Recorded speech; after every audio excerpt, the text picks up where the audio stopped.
We are in awe of the Kenyan youth who, through their unity of purpose, have stood with their fallen colleagues and raised vast sums of money in very short times to pay hospital bills for the injured. As a mass movement that has been on this journey of true liberation for a long time, we know how difficult it is to achieve some of the things that we have seen you do. You have absolutely earned our respect as a party, and we salute you. We condemn in the strongest terms possible the abuse of police power in the deployment of violent suppression techniques on innocent and armed protesters. We further condemn the ongoing arbitrary abductions of innocent Kenyans who are carted away in the most violent and inhumane manner and held incommunicado for days. As we speak, the reports are that upwards of 50 individuals have been illegally abducted and their whereabouts remain unknown. To make it worse, it is clear that no one in government is ready to take responsibility, to render an apology, or to make amends. The head of state himself has tried to distance his regime from these killings, injuries, and abductions, instead conjuring up theories when everyone can see the blood on his hands. It is no wonder that chants of Ruto must go are ringing out all across our land. We stand with the people in their quest to liberate themselves politically, socially, and economically.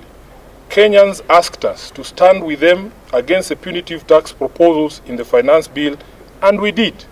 Of the 115 members of the National Assembly who stood with the people and voted against the bill on the floor, 73 were in fact members of ODM. In light of this state of affairs, the meeting has resolved as follows. Number one, that it is time for all of us in the political leadership to begin to listen. The young people have spoken in plain language that should be clear to everyone. Number two, we consider this to be Kenya's last best chance. The youth have given our country our last best chance.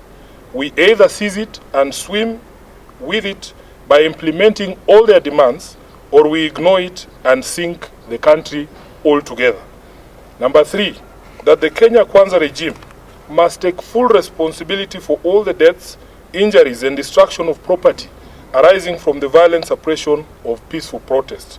The president must publicly direct his security organs to forthwith seize the ongoing abductions, an exercise that we believe is being undertaken with his full approval and the approval of the state.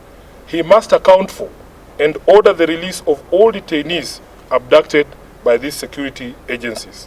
Number four, that the Independent Police Oversight Authority must expedite investigations into all these incidents, including allegations of mass murder by police in Githurai and in Rongai.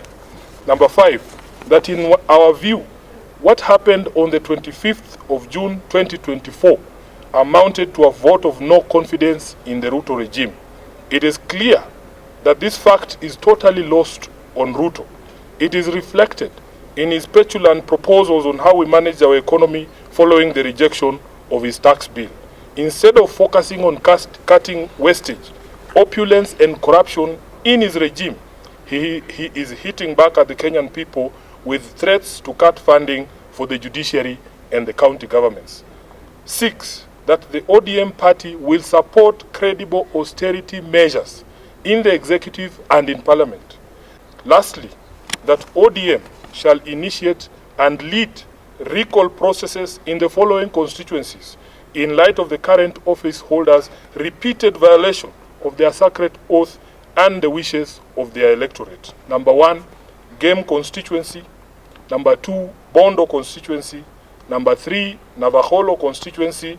Number four, Kajiado Central. Number five, Ikolomani. And lastly, Suba South in Homa Bay. Yes, the criteria was very simple. In our statement, we have said repeat offenders. Those who voted against the wishes of the people in 2023 and again did it in 2024, because there are a few who met their Damascus moments this year. There are some who voted no. Yes, this is the criteria we have applied, Luke, and we want to be able to focus on these six as a lesson to all the others.